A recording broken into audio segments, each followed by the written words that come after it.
Olá, aqui é professor Odilon José de Oliveira Neto, professor de Finanças da Universidade Federal de Uberlândia, campus Pontal, curso de Administração.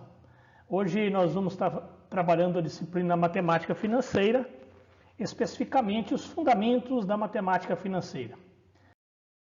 Em um sistema econômico comum, a matemática e as finanças se relacionam em diversas operações financeiras. Essas operações financeiras elas podem ser tanto operações que envolvem custos, como o caso de empréstimos e financiamentos, como também podem ser operações que envolvem a remuneração do dinheiro, caso das aplicações e dos investimentos. Então aqui nós temos como exemplos mais comuns, os financiamentos de casas, carros, imóveis urbanos, imóveis rurais de maneira geral. Realizações de empréstimos são outras operações financeiras que envolvem aí o dinheiro, e o tempo.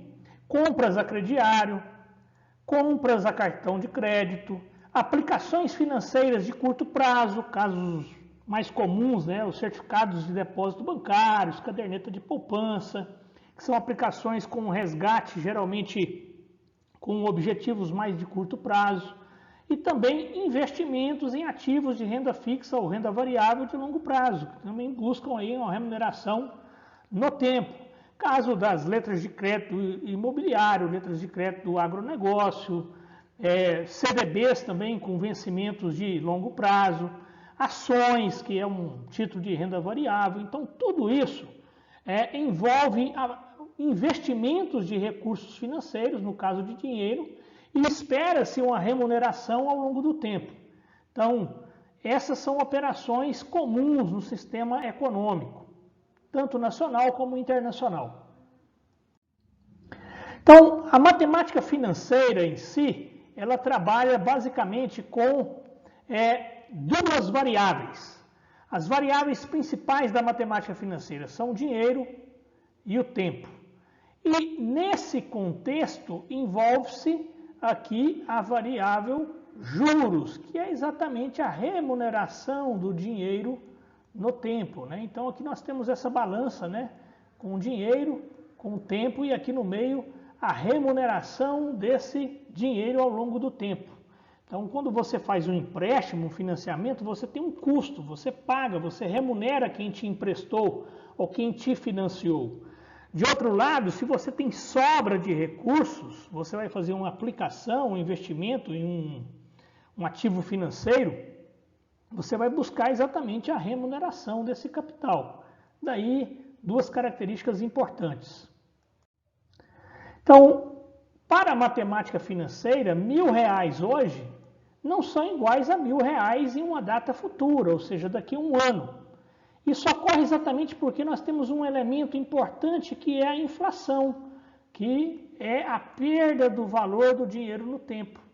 Então, supondo aqui uma inflação de 8% ao ano, suponhamos que nós temos uma inflação de 8% ao ano, e nós temos também um capital a ser aplicado em um CDB, em um outro título aí financeiro, bancário, que remunera 8% ao ano, isso vai nos produzir R$1.000, 8%, R$80 ao final de um ano. Então, nós vamos ter uma remuneração de R$80, somada ao capital de 1.000, nós temos 1.080.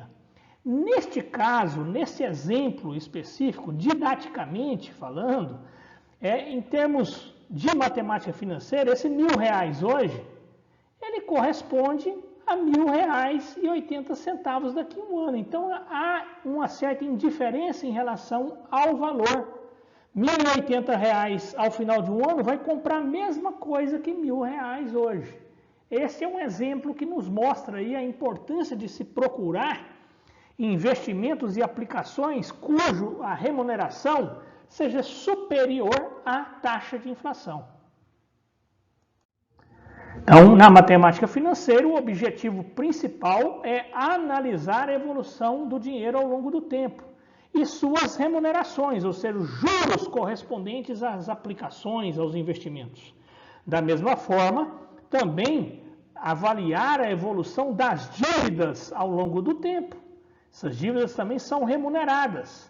E esse custo de capital é importante em termos de avaliação do administrador, tanto de finanças pessoais como de finanças empresariais. Outros objetivos importantes da matemática financeira: comparar alternativas de investimento. Então, se eu preciso de dinheiro para tocar o meu negócio, eu vou procurar no curto prazo um empréstimo ou no longo prazo um financiamento, eu vou ter que optar por aquele que tem um custo de capital mais barato, ou seja, cuja remuneração desse dinheiro que eu vou estar pegando aí para aplicar no meu negócio, ele tem que ter um custo menor para valer a pena. Da mesma forma, se eu estou com sobra de dinheiro, ou seja, eu tenho capacidade de poupança, eu posso fazer uma aplicação ou um investimento. A mais vantajosa é aquela que me remunera melhor, ou seja, aquela que tem a taxa de juros remuneratória superior. Então, aqui é a comparação de alternativas de investimento. A matemática financeira também é importante no contexto do planejamento e administração dos fluxos de caixa, ou seja, observar as entradas e saídas do dinheiro no tempo são, assim, pontos fundamentais para a tomada de decisão, porque nós temos aí toda a valorização ou desvalorização do capital no tempo. Então é importante que nós observemos aí as taxas de juros envolvidos em empréstimos e financiamentos e também as taxas de juros quando nós observamos em termos de investimentos nos nossos projetos empresariais. Tá? Então aqui nós temos a importância da matemática financeira em termos de planejamento e administração de fluxo de caixa. E talvez aqui a mais importante, vamos dizer assim, base de tomada de decisão em matemática financeira, que é a mensuração da taxa interna de juros, da TIR, ou da taxa de juros. Uma vez que na maioria das vezes os empréstimos e financiamentos não trazem ao certo o custo efetivo do capital. Ou seja, da mesma forma, quando nós vamos comprar um CDB ou fazer um investimento em caderneta de poupança, nós devemos calcular qual a taxa de juros da remuneração do capital. Então, isso fica implícito no fluxo de caixa e nas próximas aulas aí, que vão vir em seguida, nós vamos dar vários exemplos a respeito de como que se calcula a taxa interna de juros. Aqui, em seguida, nós vamos discutir um pouco a respeito da principal ferramenta de tomada de decisão financeira, que é o fluxo de caixa. O fluxo de caixa, basicamente, é um conjunto de entradas e saídas de dinheiro ao longo do tempo. Seja o fluxo de caixa de finanças pessoais ou o fluxo de caixa empresarial, ele é fundamental para a tomada de decisão do administrador. Ele é indispensável porque ele nos permite avaliar o momento exato em que o dinheiro entra ou sai do seu caixa. Daí, se eu estou numa operação de empréstimo ou financiamento, não permitir que haja atrasos aqui que venham a comprometer os meus recursos financeiros. Da mesma forma, eu tenho que estar atento aos meus investimentos para que não deixe o dinheiro parado, porque o dinheiro parado gera custo de oportunidade. O que é o custo de oportunidade? É o custo de não se investir o dinheiro, né? Ou seja, o dinheiro perde valor no tempo. Se eu não invisto esse dinheiro, eu não vou ter uma remuneração. Então, o fluxo de caixa é elementar para estudar a viabilidade econômica dos investimentos, a viabilidade econômica dos projetos que geram custos para as empresas.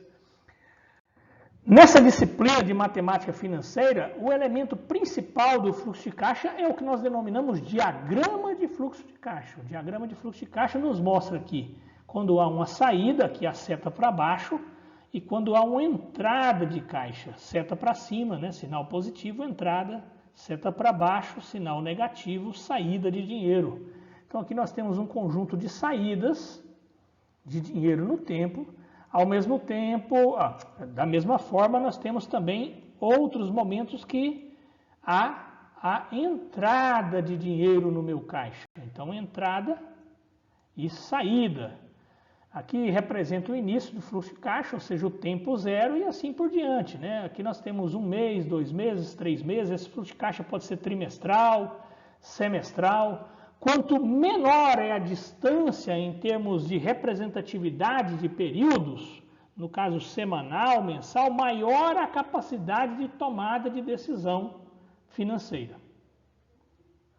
Nós vamos trabalhar bastante com o fluxo de caixa nas próximas aulas.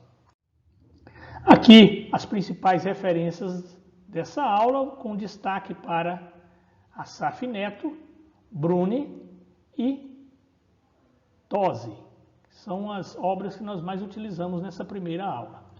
O e-mail para comunicação com o professor e até a próxima aula. Muito obrigado.